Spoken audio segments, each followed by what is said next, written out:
পরিষদ চত্বরে একটা শহীদ মিনার ছিল শহীদদের স্মরণে। সেই শহীদ মিনার উনি ভেঙে ফেলেছে, কিন্তু পুনরায় আর নির্মাণ করেন নাই। আর পরিষদ চত্বরে একই স্থানে তিনি 5 থেকে 6টা প্রকল্প দিয়ে আংশিক কিছু কাজ করে টাকা আত্মসাৎ করছে, এবং প্রত্যেকটা ওয়ার্ডে তিনি মেম্বারদের সাথে আলোচনা না করে তিনি মেম্বারদের সভাপতি এবং তার মনোনীত লোক সদস্য করে আংশিক কিছু কাজ করে জোরপূর্বক মেম্বারদের কাছ থেকে স্বাক্ষর নিয়ে তিনি বিল উত্তোলন করে টাকা আত্মসাৎ করেন। এবং আমরা 11 জন মেম্বার, দিঘিলা ইউনিয়ন পরিষদের 11 জন মেম্বার তার অনাস্থা দাবি চাই। আবার উনি আমাদের ইউনিয়নে আপনার বিভিন্ন জায়গায় নামে মাত্র প্রকল্প দেখিয়ে টাকা আত্মসাৎ করছে।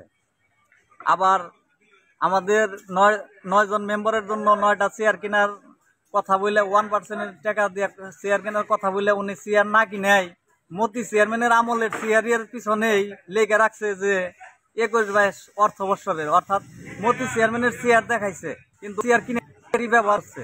এরকম ভাবে অগণিত শফিউল আলম চেয়ারম্যানের বিরুদ্ধে এবং কি সর্বস্তরের জনগণ আমাদের দিঘিলা ইউনিয়নবাসী ওনার পদত্যাগ চায় এবং ওনার অনাস্থা দাবি চাইছে।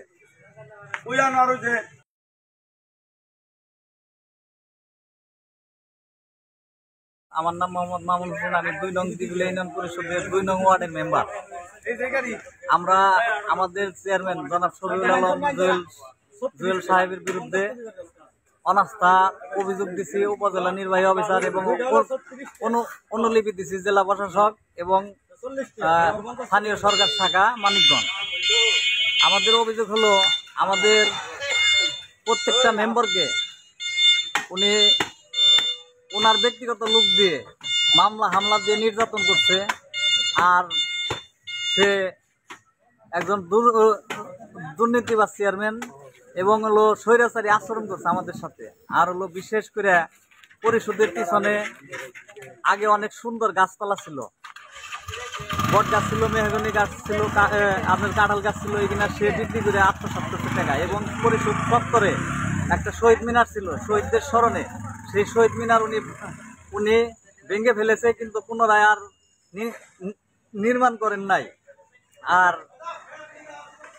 পরিষদ চত্বরে একই স্থানে তিনি 5 থেকে 6টা প্রকল্প দিয়ে আংশিক কিছু কাজ করে টাকা আত্মসাৎ করছে, এবং প্রত্যেকটা ওয়ার্ডে তিনি মেম্বারদের সাথে আলোচনা না করে তিনি মেম্বারদের সভাপতি এবং তার মনোনীত লোক সদস্য করে আংশিক কিছু কাজ করে জোরপূর্বক মেম্বারদের কাছ থেকে স্বাক্ষর নিয়ে তিনি বিল উত্তোলন করে টাকা আত্মসাৎ করেন। এবং আমরা 11 জন মেম্বার, দিঘিলা ইউনিয়ন পরিষদের 11 জন মেম্বার তার অনাস্থা দাবি চাই। আবার উনি আমাদের ইউনিয়নে আপনার বিভিন্ন জায়গায় নামে মাত্র প্রকল্প দেখিয়ে টাকা আত্মসাৎ করছে। আবার আমাদের 9 জন মেম্বারের জন্য 9টা চেয়ার কেনার কথা বলে 1% টাকা দিয়ে চেয়ার কেনার কথা বলে উনি চেয়ার না কিনেই মতি চেয়ারম্যানের আমলের চেয়ারের পিছনেই লেগে রাখছে যে 21-22 অর্থ বৎসরের, অর্থাৎ মতি চেয়ারম্যানের চেয়ার দেখাইছে কিন্তু চেয়ার কিনে ব্যবহার করছে।